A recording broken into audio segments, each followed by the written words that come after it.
இப்போ பார்த்தீங்கன்னா நம்ம இப்போ வந்து ஒரு ஸ்நாக்ஸ் ஒன்று செய்ய போகிறோம். ஆல்ரெடி பார்த்தீங்கன்னா வீட்டில் வந்து பீட்ரூட் இருக்குது. பீட்ரூட் வந்து அதிகமாக பசங்க யாரும் சாப்பிடாதுங்க. வெஜிடபிள்னாலே அதிகமாக பசங்க யாரும் சாப்பிடாதுங்க. அதனால் பார்த்தீங்கன்னா நான் அதை வேஸ்ட்டு பண்ணாமல் இதை வச்சு நம்ம ஒரு ஸ்நாக்ஸாக செய்யலான்ட்டு இப்போ நான் ஸ்நாக்ஸ் செய்ய போகிறேன். பீட்ரூட் சிப்ஸு போடலாம். வாங்க பீட்ரூட் சிப்ஸ் எப்படி செய்யலான்னு பார்ப்போம். இது ஃபஸ்ட்டு நம்ம வந்து நான் தோல் சீவி எடுத்துக்கலாம். இது பாருங்கள், நான் தோல் சீவி எடுத்துக்கலாம். இப்போ இந்த அளவுக்கு எடுத்துக்கணும். இப்போ நம்ம இதை கட் பண்ணி எடுத்துக்கலாம். ஸ்லைஸாக சின்ன சின்னதாக கட் பண்ணிக்கலாம். வாங்க கட் பண்ணிக்கலாம். அதேமாரி பார்த்தீங்கன்னா கிளைமேட்டும் நல்லா இருக்குது. மழை வர மாதிரி இருக்குது. சரி சூடாக எதனா செஞ்சு சாப்பிட்லான்ட்டு நான் இப்போ வந்து சரி டிஃப்ரெண்ட்டாக செய்யலாம். பீட்ரூட் வேஸ்ட்டாக தானே ஆகுது. இது பாருங்கள், ஏற்கனவே வாங்கினே 4 கிலோ பீட்ரூட் தான். அதில் பாதி செஞ்சுட்டு பாதி வச்சுங்க. சரி வீணாக ஆகக்கூடாதுன்ட்டு இப்போ இதை செய்கிறேங்க. வாங்க செய்யலாமா.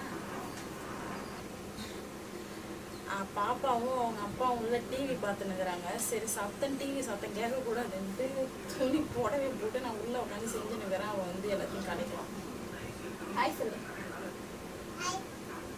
ஹாய் சொல்லிட்டு சரி வாங்க நம்ம இப்போ இதை கட் பண்ணி எடுத்துக்கோமா. வாங்க கட் பண்ணி எடுத்துக்கோம். சாப்பிட்றியா? பார்த்தீங்களா, வேணான்னு. அதனால் வந்து இப்போ நம்ம இதை வேறு மாதிரி செஞ்சு கொடுப்போம். அவன் சாப்பிட்றாதான் என்னான்ட்டு பார்ப்போம். இந்த மாதிரி செஞ்சு கொடுக்கலாம். நம்ம இப்போ கட் பண்ணி எடுத்துக்கோம். பார்த்தீங்கன்னா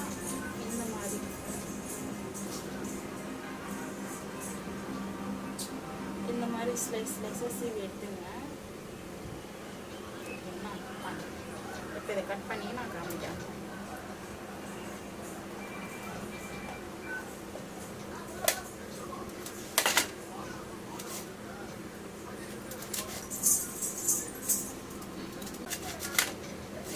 ஹெல்த்தியாக கொடுக்கலாம் நம்ம. ஏன்னா வந்து பீட்ரூட் வந்து சில பசங்க சாப்பிடாதுங்க. வீட்டு வேறே அதிகமாக பீட்ரூட்லாம் சாப்பிட மாட்டாரு.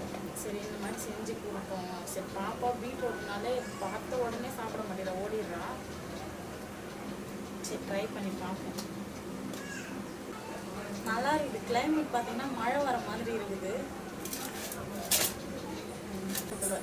இந்த வாக்கில் கட் பண்ணி இந்த வாக்கில் எப்படி கட் பண்ணி அதை ஸ்லைஸாக போட்டு இங்கே பாருங்க.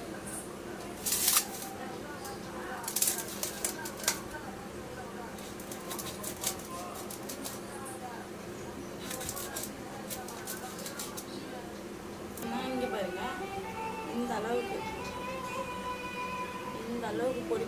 பொடியாக கட் பண்ணி எடுத்துக்கணும். இந்த அளவுக்கு பொடியாக கட் பண்ணி எடுத்துக்கணும். இப்போ நம்ம இதில் நான் கழுவி சீவி தான் நான் இதை அரிஞ்சு வச்சுக்கேன். இப்போ இதில் என்னென்ன சேர்க்குறேன்னு பார்த்துக்கலாம். இந்த மாதிரி ஒரு குண்டா எடுத்துங்க. குண்டா வச்சுக்கலாம். ஃபஸ்ட்டு போட்டுக்கலாம். இப்போ பாருங்கள், இந்த பவுலில் நான் சேர்த்துக்கிறேன் எல்லாத்தையும். இந்த அளவுக்கு பொடியாக கட் பண்ணி எடுத்துங்க.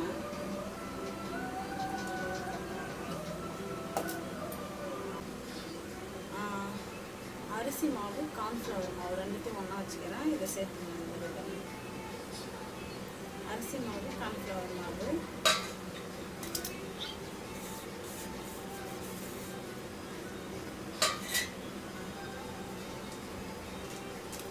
கார மிளகாத்தூள் சொல்லுவாங்க.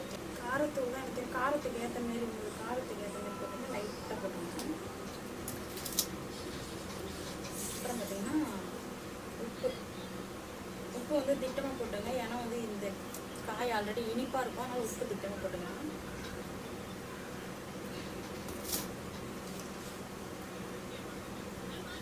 இப்போ நல்லா போட்டு இவங்களை பிசைஞ்சு எடுத்துக்கலாம். லைட்டாக தண்ணி தெளிச்சிக்கலாம்.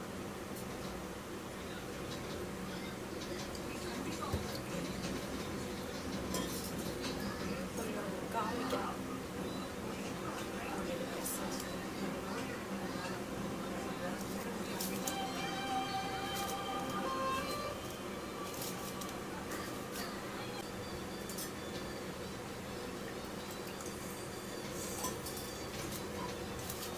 தெரியுதுங்களா? இந்த அளவுக்கு பாருங்க. நான் வந்து ரொம்பவும் தண்ணி விடல, கையிலே ஒட்டலை பாருங்க. இங்கே பாருங்கள், ஃபுட் கலர் எதுவுமே சேர்க்கலன்னா சூப்பராக இருக்குது பாருங்க, பீட்ரூட் கலர். சரி வாங்க நம்ம இப்போ வந்து அடுப்பை வச்சு வாங்க காய வச்சுக்கலாம்.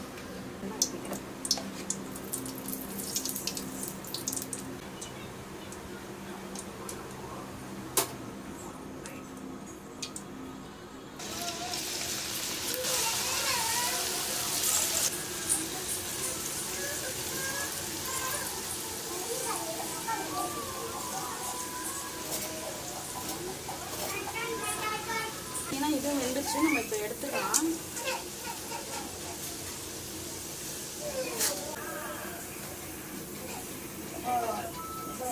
நல்லா எண்ணெயை வடிகட்டி எடுத்துங்க.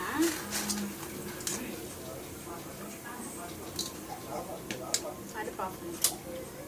இப்போ பாருங்க, தெரியுதுங்களா? நான் இந்த அளவுக்கு எடுத்துட்டேன். இப்போ இதுக்கு நம்ம வந்து நல்லா வெந்துக்கு வந்து அந்த சத்துன்னு உங்களுக்கு தெரியல பாருங்க. இந்த அளவுக்கு நல்லா மொறுன்னு நல்லா வந்துருக்கணும்.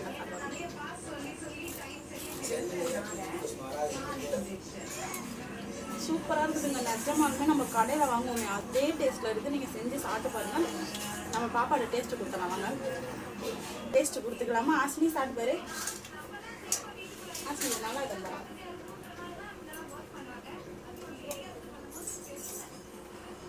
சூப்பராக இருக்குதுன்னு சொல்கிறேன். நல்லா இருக்கா ஆசினி? தொட்டது தண்ணிமா அது. பார்த்தீங்களா? வெறும் இதுவாக கொடுத்தா சாப்பிட மாட்டா. இந்த மாதிரி நீங்களும் செஞ்சு கொடுங்க உங்களோட குழந்தைங்களுக்கு. ஹெல்த்தியான ஒரு ரெசிபி தான் இது. ரொம்ப ஈஸியானது. ரொம்ப ரொம்ப நம்ம கடையில் வாங்கி கொடுத்தோட இந்தமாரி வீட்டிலே செஞ்சுவாங்களா என்னன்னு தெரியல. என்னென்ன கலப்படம் கலப்பாங்கன்னு தெரியல. நீங்கள் இந்த மாதிரி செஞ்சு கொடுங்க பாப்பாவுக்கு. அவள் ஒரு பொருள் நல்லா இருந்தால் மட்டும்தான் சாப்பிடுவா, இல்லாட்டா சாப்பிடவே மாட்டாங்க. சூப்பராக. சரி, இந்த வீடியோ பிடிச்சிருந்தா லைக் பண்ணுங்கள், ஷேர் பண்ணுங்கள், கமெண்ட் பண்ணுங்கள். நீங்களும் இந்த மாதிரி செஞ்சு சாப்பிட்டு எப்படி இருக்குதுன்ட்டு கண்டிப்பாக கமெண்ட் பண்ணுங்கள். ஓகேவா? ஓகே, பாய் பாய். சுலாஷினி பாய். பாய் பாய்.